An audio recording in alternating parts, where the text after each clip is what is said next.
Gautam neuro care brain stroke migraine fits brain and spine surgeries కి best neuro surgeon. ఇంత వయసు వచ్చినా గానీ ఇంత స్టబన్ లేడీ, ఇంత ఐరన్ లేడీ ఉన్నది ఉన్నట్టుగా మాట్లాడతారు. అవును. ఆ? నాకు అది ఇష్టం అండి. ఉమ్, ఉన్నది ఉన్నట్టుగా మాట్లాడాలి. నేను ఎవ్వరి మీద ఆధారపడలేదు.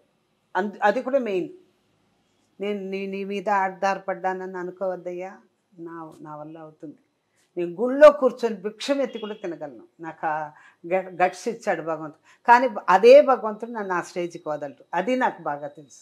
బట్ ఉన్నది ఉన్నట్టు మాట్లాడతారు కదా. ఇండస్ట్రీలోనేమో లేనిది ఉన్నట్టుగా మాట్లాడాలి, ఉన్నది లేనట్టుగా మాట్లాడాలి. మాట్లాడతారు. బట్ అది అనుకునే దానివల్ల మీకు ఇబ్బందులు వచ్చి ఉంటాయి కదా చాలా చాలా చోట్ల. నేను ఎక్కడ, మీరు ఫస్ట్ టైం కదా వచ్చేది ఇక్కడే కాదు మామూలుగా ఇంటర్వ్యూలు. నేను ఎక్కడ ఇచ్చాను, నా ఇంటర్వ్యూలన్నీ మీకు పంపిస్తాను చూడండి. రియల్ లైఫ్ లో, వస్తుంది. రియల్ లైఫ్ లో నేను అంటుంది ఇక్కడ. అది ఎదుర్కోవాల్సి వస్తుంది కదండి, ఎదుర్కోవాల్సి వస్తుంది కదా. ఉమ్, కొన్ని కొన్ని చెప్పకుండా మానేస్తే మంచిది అనుకుంటాను. కొన్ని కొన్ని చెప్పి అబద్ధాలు చెప్తున్నామని నన్ను నొక్కోసేస్తుంది నా మనసు. ఓకే. అందుకనేసి అబద్ధాలు చెప్పలేను అనుకో. చాలా మంది చెప్తుంటారు కదా ఇంటర్వ్యూలు అంటే, మీరు వినే ఉంటారు ఎన్నో. వాళ్ళకి తోచిన వాళ్ళు చెప్పారు, నాకు తోచిన నేను చెప్పాను అంతే. చాలానే చూసుంటారు కదా మీరు కూడా. అవును. ప్రతి ఇంటర్వ్యూ చూసినప్పుడల్లా నేను దీంట్లో ఎంత అబద్ధం, దీంట్లో ఎంత నిజం, దీంట్లో ఎంత బాధ, ఎంత అనుభవం అని బాగా తేలిపోతుంది. ఉమ్. చూశారు కదా ఇండస్ట్రీని వడకట్టి. ఎవరితో చేయలేదండి, ఏ డైరెక్టర్ గారితో చేయలేదండి, ఏ ఆర్టిస్ట్తో చేయలేదండి. నాతోటి ఆర్టిస్టులు అందరూ దాదాపు చనిపోయారు. ఉమ్, తమిళ్లోనే అంతే పాపం. జయశంకర్ పోయారు, రవిచంద్రన్ పోయాడు, ఒక్క ఏవిఎం రాజన్ ఉన్నాడు, ఆయనతో చాలా సినిమాలు హీరోయిన్గా చేశాను. అందరితో ఎంజిఆర్ గారితో చేశాను, జమిని గణేషన్తో నానామనైనా చేశాను. ఎవరితోనే చేయలేదా మనం అని ఆలోచించుకుంటూ కూర్చుని కమల్ హాసన్ పేరుగానే చేశాను ఎన్నో సినిమాలు. అందగాడు తెలుగులో చేశాను కమల్ హాసన్తో.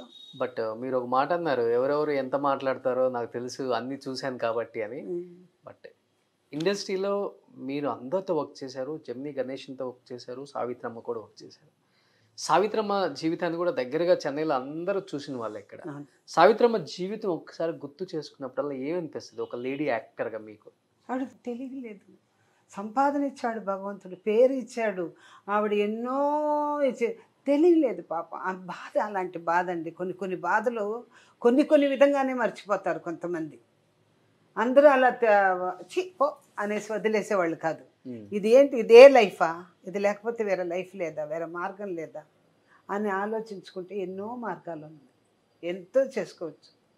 కొన్ని ఆర్టిస్టులు అంతా ఇండస్ట్రీలో ఉండేటప్పుడే పెళ్లి చేసుకుంటారు, ఇండస్ట్రీకి తర్వాత నువ్వు ఇండస్ట్రీనే వదిలేవాలంటారు. దానికి సరిపడి ఆ తర్వాత చదువుకొని ఆ తర్వాత ఉద్యోగాలు చేసి ఆ తర్వాత బ్రతికిన ఆర్టిస్టులు ఉన్నారు. కాబట్టి నేను పేరు చెప్పను. ఎందుకు పాప ఆవిడ బాధ ఎలా మర్చిపోయిందో, ఎలా ఏమైందో మనకు అర్థం కావట్లేదు. చూశారు కదమ్మా చివరి స్టేజ్లో ఆమె? చూడలేదండి, అప్పుడు నాకు చిన్న వయసు బాగా. చూడలేదు. నేను కొన్ని తట్టుకోలేను. ఎందుకంటే ఆమెను ఒక గొప్ప పేరుతో చూశాను. ఆ లెఫ్ట్ హ్యాండ్లో రాస్తూ, ఆ కాళ్ళ పట్టాలు గొలుసు, బంగారు గొలుసులు వేసుకొని, ఇది రాజ్కుమార్ థియేటర్కి వచ్చేవాళ్ళంట. సర్ర ఫియట్ కార్ వేసుకొని ఆమె ఓన్ డ్రైవింగ్. ఎప్పుడు ఆమె డ్రైవర్ పెట్టుకోదే, ఓన్ డ్రైవింగ్. లెఫ్ట్లో ఇట్లా తిప్పేది స్టీరింగ్ అంత అందంగా. బట్ ఆమె డైరెక్షన్లో చేశారు కదా మీరు? మాతృదేవత చేశాను. ఎలా ఉండేవాళ్ళు ఆమె ఆర్టిస్టులతో కానీ?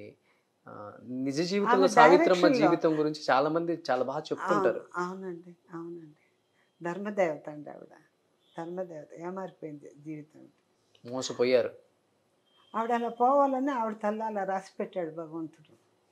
లేకపోతే ఆవిడకి ఏం లేదండి, డైరెక్షన్ తెలియదా, యాక్టింగ్ తెలియదా, లేదా ప్రొడ్యూసర్ అవ్వలేదా, బిడ్డల్ని కనలేదా, తల్లిగా పేరు తెచ్చుకోలేదా, కొన్ని ఏదో ఆమెనే హర్ట్ చేసే పాయింట్స్ ఉంటుంది. అది ఎవరు ఏం చేయలేరు, వాళ్ళ డెసిషన్ వాళ్ళదే, ఇతరులు చెప్పినా ఎక్కదు. అలా అయిపోయింది అని జీవితం. చూసారా మహానటి సినిమా మీరు? చూసాను. నిజమైన జీవితం అదేనా మీరు చూసింది చెన్నైలో? దాంట్లో చూపించింది యాజ్ ఇట్ ఈస్గా అంతే ఉందా? నాకు అంత వయసు లేదండి అప్పుడు, అంత తెలియదు. అంటే మీరు చూసి వినుంటారు కదా? విన్న వరకే కానీ చూసి పర్సనల్గా ఏది నాకు తెలియదు. పర్సనల్గా ఆమె చూసింది ఒకే మాతృదేవత డైరెక్షన్లో, మొన్న తెలుగులో ఏదో ఒక 2 సినిమాలు కలిసి చేశాం. అప్పటికే ఆమెకి మన స్వాధీనం లేదు పాపం. వీక్ అయిపోయి ఉన్నారు. చాలా వీక్ అయిపోయి ఉన్నారు.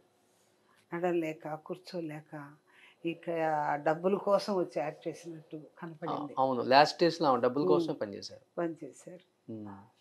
ఆ స్టేజ్లో చూశాను, డైరెక్షన్ స్టేజ్లో చూశాను ఆమె. అంత చూశారు కదా ఆమె. లైఫ్ గురించి ఏం చెప్పారు మీకు? ఆమె డైరెక్షన్లో కూడా వర్క్ చేశారు.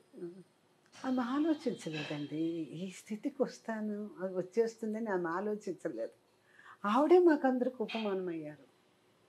ఓ ఒక ఆర్టిస్ట్ ఈ లెవెల్కి వెళ్ళి ఈ లెవెల్కి అయిపోతారా, ఇంత మంచి ఆర్టిస్టు. ఆవిడ కనీసం ఒక స్కూల్ పెట్టుకున్న ఆవిడ జీవితం ఎంతో బాగుపోయేది. యాక్టింగ్ చెప్తున్నానని చెప్తాను. ఆశ్చర్యం అనిపించింది నాకు. ఆవిడే మాకందరికీ ఉపమానం. ఏమారు రేఖ మీదట ఏ ఆర్టిస్టులు ఏమారిపోరు, తెలివి లేకుండా నడుచుకోరు.